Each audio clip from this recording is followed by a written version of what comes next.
Students, आइए discuss करते हैं question number 11. Show that the relation R in the set A of all points in a plane R is equals to P comma Q such that distance of point P from origin is same as the distance of point Q from the origin. तो हमारे पास जो set है वो सभी S points का है एक plane पर और relation P comma Q in that case it forms when OP is equals to OQ. O is a origin, ठीक है. तो O अगर यहाँ पर origin है तो O से P तक की डिस्टेंस और O से Q तक की डिस्टेंसेस अगर इक्वल है then we get the relation between the point P and Q and we have to show that it is an equivalence relation.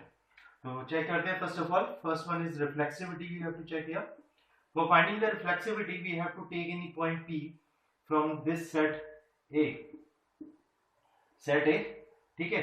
और सेट ए से हमने जो पॉइंट P लिया है इसमें P का रिलेशन हमको चेक करना पड़ेगा P के साथ.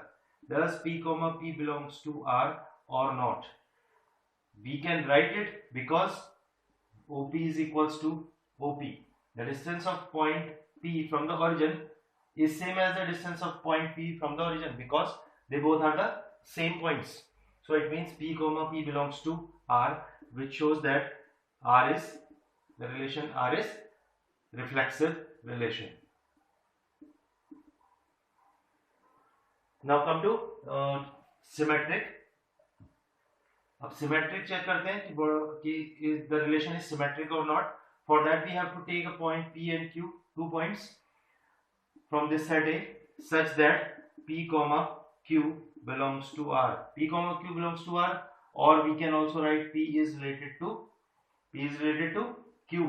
तो पॉइंट P का रिलेशन Q से बन रहा है तो इसका क्या मतलब है कि the distance of point P from the origin that is OP is equals to OQ. The distance of point Q from the origin. The same statement can be written as OQ is equals to OP. इसको reverse हम write कर सकते हैं. What this shows, अगर OQ equals to OP है तो this implies Q, P also belongs to R. If P, Q belongs to R, then Q, P also belongs to R. This we have shown. So it means the relation R is symmetric on set A. A set के ऊपर जो set हमारे पास था, set of all the points, उस set में relation R symmetric होगा. Now further, अब आगे बढ़ते हैं. Transitivity चेक करनी है. Next one, for finding the transitivity, we have to take P, Q and R, 3 points which belongs to the set A. The set A, again I am saying कि the set A is the set of all the points in a plane. Got it? तो P, Q, R 3 points हमने लिए such that P, Q belongs to R. तो हमें P का Q से relation होना चाहिए. ऐसे 2 पॉइंट सेलेक्ट करने हैं. तो this implies OP is equals to OQ. Now we can write also Q, R belongs to R. This R is a relation set and this R is a point. So Q, R belongs to R. This shows that OQ is equals to OR. From these two equations, equation number 1 and equation number 2, we can write on comparing equation 1 and 2. We can also write OP is equals to OR. Can we write this? Yes.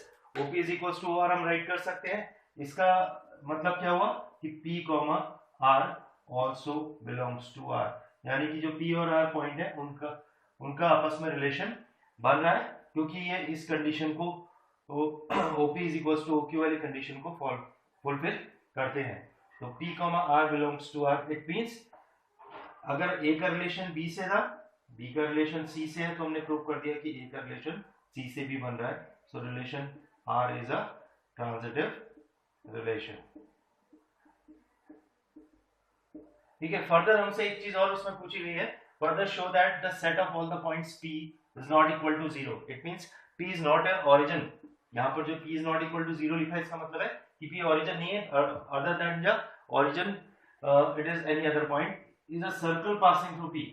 मतलब अगर हमारे पास P जो point है वो कोई other point है accept other than origin, तो इसका रिलेशन P का रिलेशन जिन पॉइंट्स के साथ बन रहा है. तो हमने एक पॉइंट जैसे Q कंसिडर किया था, एक हमने R कंसिडर भी किया था. तो इस तरीके से हमारे पास जितने भी पॉइंट्स होंगे जो इसके साथ रिलेटेड है और रिलेटेड तभी होंगे when OP equals to OQ, OP is equals to OR and all other points. So if we join all these points, what we get? We get a circle. So this we have to show that it is a circle and which is passing from point P. तो एक ऐसा circle बनेगा इसका locus जो P point से पास होगा और जिसका center is at the origin होता है. ठीक है, तो this you have to write in the language. इसको पूरा लैंग्वेज में आप इसको प्रॉपर्ली एक्सप्लेन कर सकते हैं.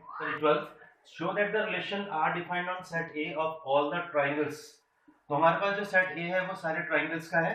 A is a set of all triangles. ठीक है, और रिलेशन उन ट्राइंगल्स का बन रहा है T1, T2 belongs to R such that T1 is similar to T2. ठीक, तो अब हमें शो करना है कि it is a equivalence relation. One by one we will check it. चलिए चेक करते हैं रिफ्लेक्सिविटी. तो for finding the reflexivity we can say that T1, T1 belongs to R since T1 is similar to T1 because every triangle is similar to itself. That's why we can say that T1 is related to T1 and this shows R is a reflexive relation. So in this way we have to explain this. We can write in the language also कि every triangle is similar to itself. तो now check करते हैं symmetry. Symmetric check करने के लिए we have to take T1, T2 belongs to set A. दो triangle हम consider करेंगे, एक है हमारे पास T1 और एक है T2. तो अब T1, T2 अगर हमने दो ट्राइंगल्स कंसिडर किए हैं, let T1, T2 belongs to A and T1, T2 belongs to R. इस T1 और T2 का मतलब है ये दो ट्राइंगल A सेट से लिए गए हैं और T1 का रिलेशन T2 से बन रहा है, इसलिए T1, T2 belongs to R. तो व्हाट दिस शोज, अगर T1 का रिलेशन T2 से है तो it means T1 is similar to T2 होना चाहिए. और इसी को अगर हम रिवर्स राइट कर दें तो T2 is also similar to T1.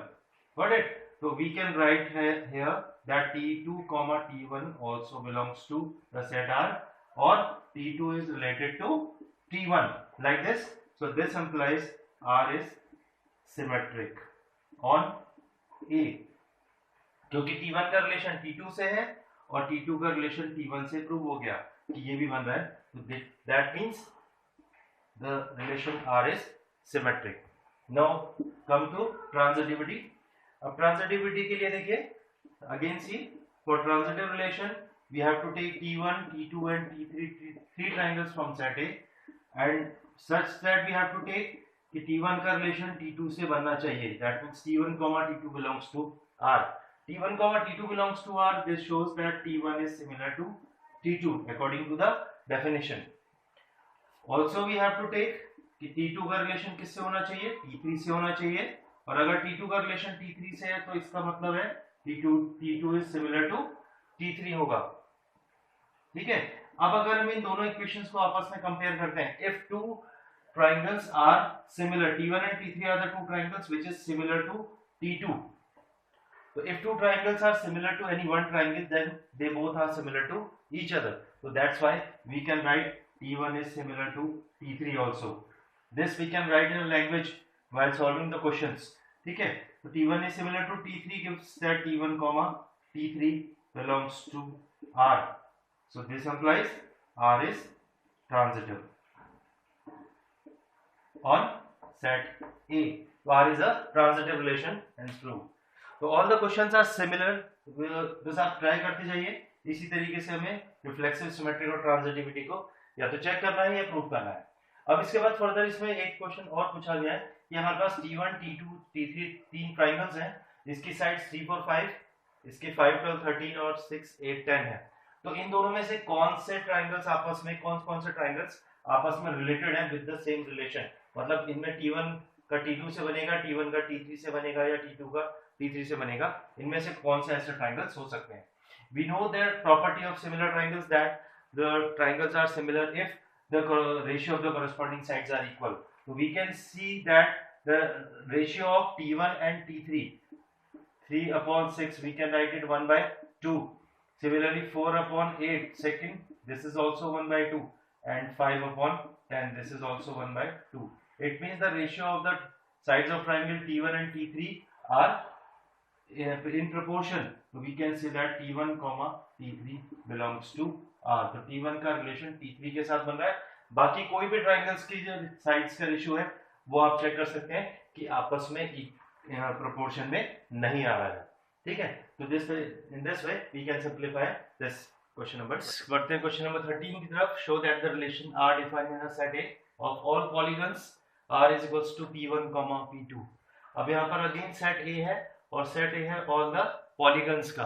Polygons means all the figures having different number of sides and P1 is related to P2 when P1 and P2 have same number of sides। अगर P1 और P2 के number of sides same हो, जैसे triangle का relation triangle से बनेगा और quadrilateral का रिलेशन क्वाड्रिलेटरल से बनेगा, इस तरीके के एलिमेंट्स का आपस में इसमें रिलेशन होगा।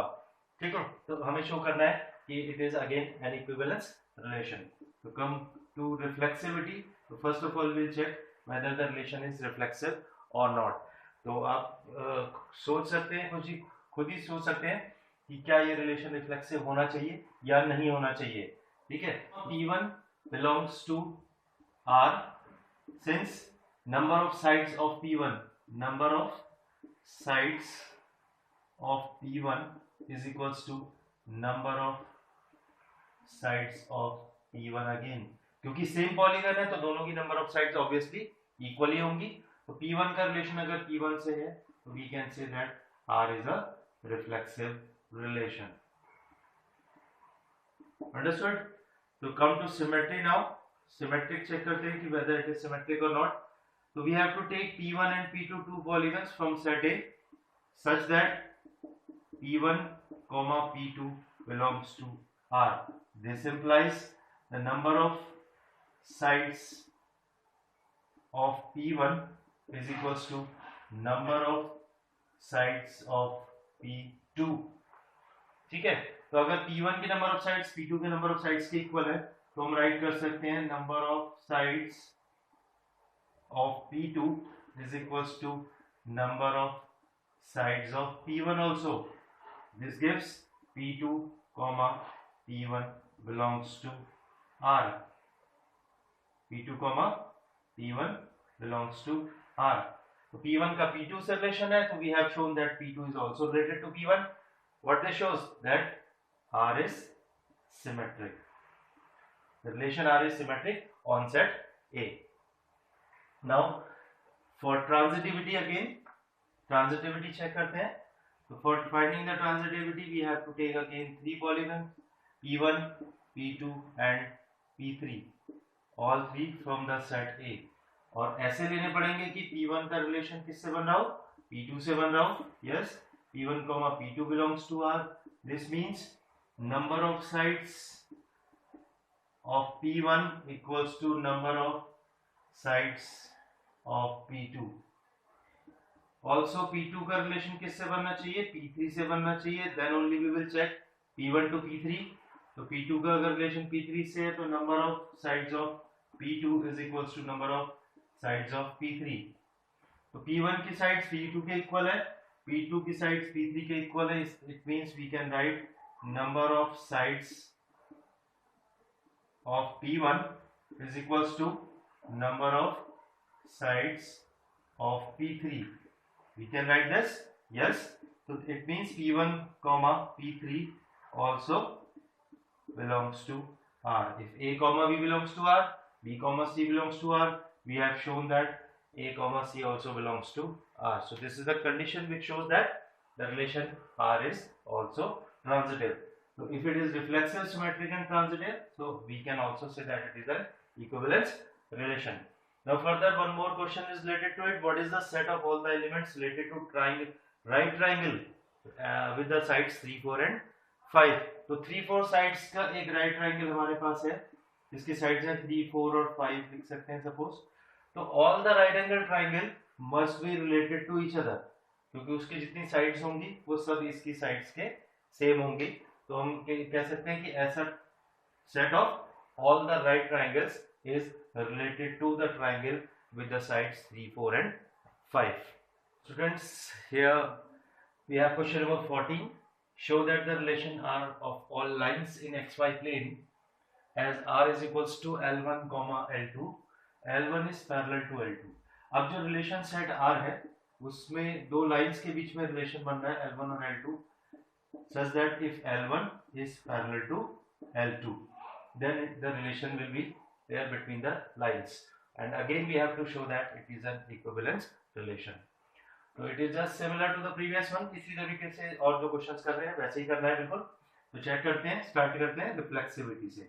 तो रिफ्लेक्सिविटी से we can say that since L1 is parallel to L1, क्योंकि L1 L1 के पैरेलल होती है, every line is parallel to itself. That's why we can write that L1 comma L1 belongs to R. Therefore, R is reflexive on set L. तो यहाँ पर जो set L है वो सभी लाइंस का सेट है इन XY प्लेन. ठीक है, तो सेकंड की तरफ बढ़ते हैं. For symmetry we have to consider two lines L1 and L2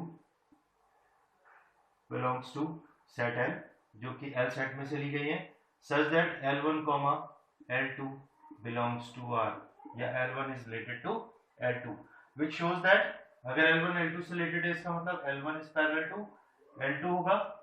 तो अगर कोई लाइन L1 L2 के पैरेलल है तो हम कह सकते हैं कि L2 is also parallel to L1. We can write L2 is parallel to L1, which gives us a relation L2 comma L1 also belongs to R. According to this condition, अगर L2 L1 के parallel है तो L2 comma L1 भी R में belong करेगा. तो A comma B belongs to R. Therefore, B comma A also belongs to R. So yes, it means R is symmetric on set L. Check करते हैं transitivity now. For transitive relation, again we have to take three lines L1, L2, L3. Transitive check करने के लिए L set में से तीन lines लेंगे और तीनों लाइंस में से इस तरीके से लेनी पड़ेगी कि L1 का रिलेशन किससे बन रहा हो, L2 से बन रहा हो. Yes, this shows that L1 is parallel to L2. Also we can have to take L2 का रिलेशन L3 से बनना ही चाहिए, तभी हम L1 का रिलेशन L3 से चेक करेंगे, अदरवाइज हमें चेक करने की जरूरत ही नहीं है. तो हम यहाँ पर लिखेंगे कि L2 is parallel to L3. L1 L2 के पैरेलल है, L2 L3 के पैरेलल है. Obviously we can write L1 is parallel to L3. This implies, or we can write L1 is parallel to L3. What this gives? This gives that L1 comma L3 belongs to R. This implies R is transitive relation. So again we have proved that all the three relations, reflexive, symmetric and transitive, are satisfied. So we can say that the relation R is a equivalence relation. Again further one more question is there. As in the previous one, show that the set of all the lines related to y equals to 2x plus 4.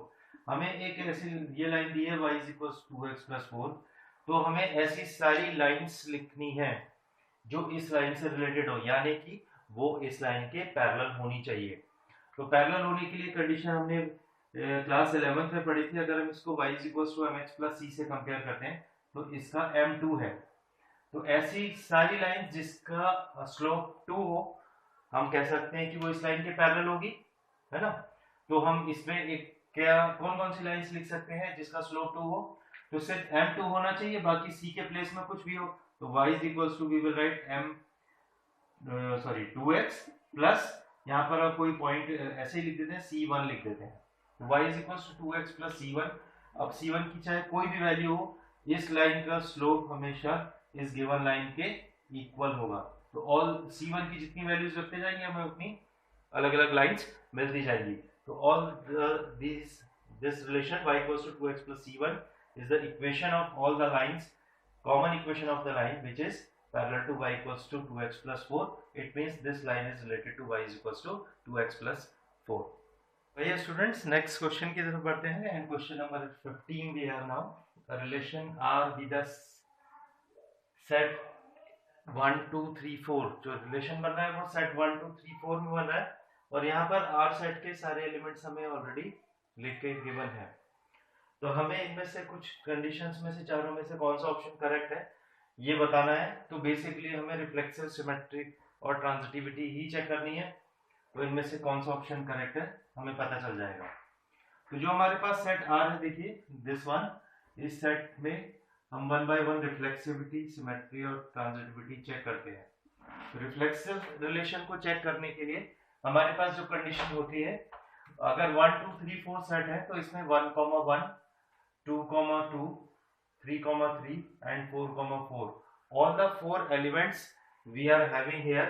तो इसमें इसका मतलब ये relation reflexive relation होगा, ठीक है।